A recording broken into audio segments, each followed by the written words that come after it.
A lot of people think boundaries mean getting colder, pulling back, cutting people off, doing less, feeling less. But that is not the real issue. What drains people is often not the relationship itself. It is the role they keep playing inside it, holding other people together, stabilizing other people's emotions, absorbing consequences that were never theirs, keeping an imbalanced dynamic alive with their own energy. Some people are not lacking awareness. They just learn too early how to understand other people, and too late how to put themselves back in the right place. That is why many people do not actually lack boundaries. They are using boundaries the wrong way, and still ending up exhausted. A lot of people think boundaries mean this: as long as I stop getting pulled in, their emotions, chaos, and consequences stop here. But that is not always a boundary. A lot of the time, that is isolation. It is withdrawal after depletion. It is what happens when someone has been overused for too long and finally shuts the door. But isolation is not the same thing as a boundary. A boundary is not total withdrawal, but it is also not endless tolerance. It is not staying available for everything. It is not staying emotionally responsible for everyone. A real boundary is being able to separate what has been wrongly fused together. What is your responsibility and what is not? What is support and what is overfunctioning? What helps a relationship and what keeps a broken pattern alive? If you cannot see that line clearly, you will keep ending up in the same position across completely different relationships. In love, you regulate the other person's emotions. In family, you clean up the aftermath. In friendship, you absorb pressure that was never yours. In work or collaboration, you compensate for other people's confusion. Even in client dynamics, you can end up carrying emotional labor that should never have landed on you in the first place. On the surface, the relationship continues, but underneath it, the imbalance continues too. What truly empties a person is not just being in a relationship. What really drains people is misaligned exchange, misaligned emotional labor, misaligned responsibility, misaligned energy. That is the deeper problem. One person keeps exporting anxiety. The other keeps digesting it. One person avoids consequences. The other steps in and covers the gap. One person pushes chaos outward.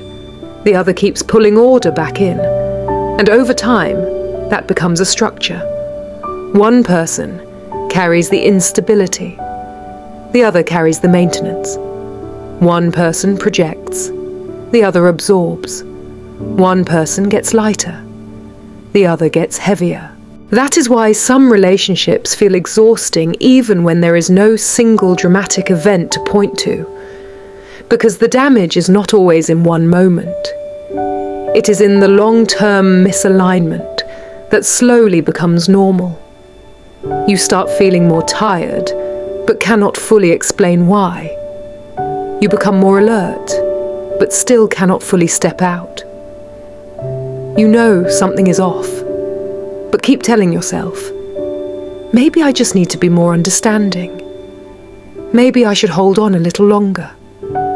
Maybe helping one more time will finally change something.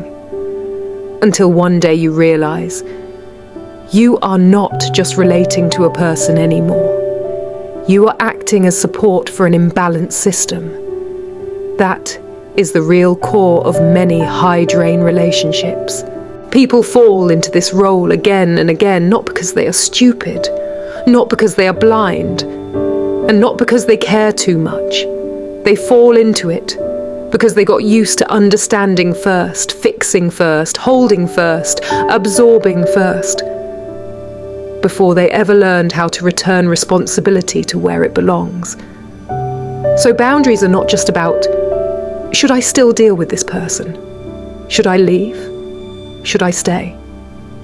The deeper question is this relationship helping both people return to the right place? Or is it keeping both people locked in the wrong one? Because if a relationship only works when one person keeps regulating, repairing, carrying, translating, compensating, and absorbing, then it is already out of balance. No matter whether it is called love, family, friendship, partnership, duty, loyalty, or fate. A healthy relationship cannot be built long-term on one person swallowing the emotional cost for two people. People do affect each other. That is normal. The problem is not influence. The problem is distortion. A healthy cycle is not one person protecting themselves while the other stays chaotic. And it is not one person endlessly holding the other up until both go under. A healthy cycle is when responsibility returns to the right place, roles return to the right place, and exchange returns to the right place. That is where real repair begins. So a high-level relationship is not about possession, and it is not about disconnection either. It is about right placement. That matters more than cutting people off. Right placement is not coldness. It is not punishment. It is not emotional revenge. And it is not saying, I care about no one now.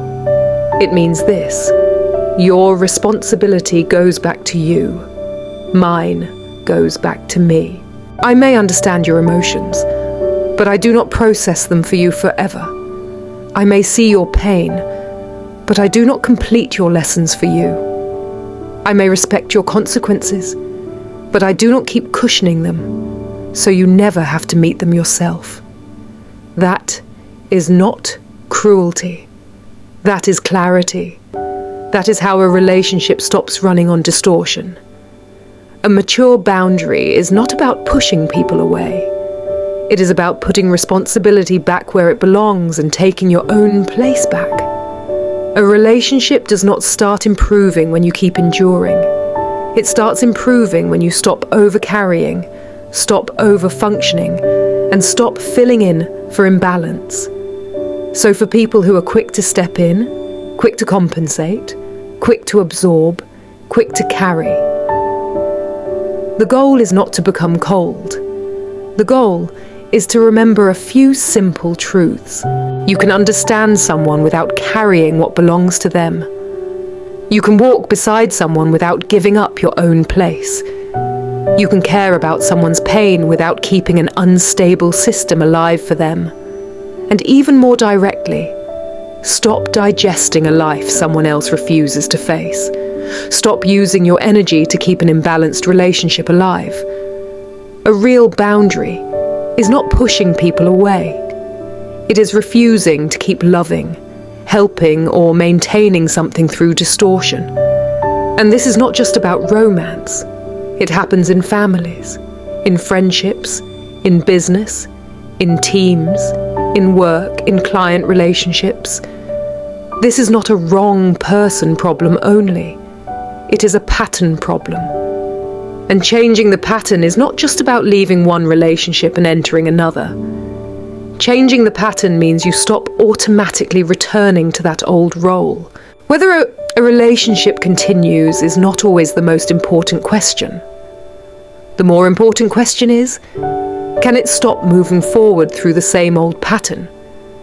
If it can continue, let it continue through right placement. If it cannot, let it end in clarity. A real ending is not about who won and who lost. And it is not about creating distance on the surface while still staying bound underneath through guilt, resentment, compensation, or emotional pulling. A real ending is when two people stop using the old pattern to extract from each other, drain each other, or bind each other. That is when the relationship finally begins to loosen. That is when the pattern can finally change. That is when a person begins to step out of repetition. So the destination of boundaries is not isolation, and the destination of relational growth is not becoming hard. A high-level boundary is this: responsibility returns, the relationship returns to its right place, and you stop living through misalignment.